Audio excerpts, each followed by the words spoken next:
Praise the lord. ದೇವರ ಅತಿ ಪರಿಶುದ್ಧ ನಾಮಕ್ಕೆ ಸ್ತೋತ್ರ ಉಂಟಾಗಲಿ. ನಿನ್ನೆ ದಿನದಲ್ಲಿ ನಿಮ್ಮ ಸಭೆಗೆ ಹೋಗಿ ದೇವರನ್ನು ಸ್ತುತಿಸಿ ಆರಾಧಿಸಿ ಪ್ರಾರ್ಥನೆ ಮಾಡಿ ಸತ್ಯ ವೇದವನ್ನು ಧ್ಯಾನ ಮಾಡಿ ಬಂದಿದ್ದೀರಾ ಎಂಬುದಾಗಿ ನಾನು ನಂಬುತ್ತೇನೆ.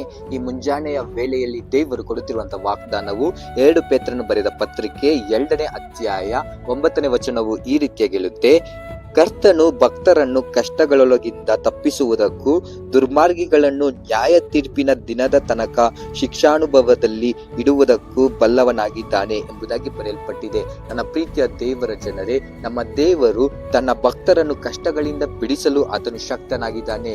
ದೇವರು ಈ ವಾಕ್ಯದ ಪ್ರಕಾರ ಮಾತನಾಡುತ್ತಿದ್ದಾರೆ. ಕರ್ತನು ಭಕ್ತರನ್ನು ಕಷ್ಟಗಳಿಂದ ತಪ್ಪಿಸುವುದಕ್ಕೆ, ದುರ್ಮಾರ್ಗಿಗಳನ್ನು ನ್ಯಾಯ ತೀರ್ಪಿನ ದಿನದ ತನಕ ಶಿಕ್ಷಾನುಭವದಲ್ಲಿ ಇಡುವುದಕ್ಕೆ ಬಲ್ಲವನಾಗಿದ್ದಾನೆ ಎಂಬುದಾಗಿ. ನನ್ನಲ್ಲಿ ಅನೇಕ ರೀತಿಯಾದ ಕಷ್ಟಗಳನ್ನು ನಾನು ಅನುಭವಿಸ್ತಾ ಇದ್ದೇನೆ, ನನ್ನನ್ನು ಕಷ್ಟದಿಂದ ಬಿಡಿಸಲು ಯಾರಿಂದಲೂ ಸಾಧ್ಯವಿಲ್ಲ ಎಂಬುದಾಗಿ ನೀವು ಹೇಳ್ತಾ ಇದ್ದೀರಾ.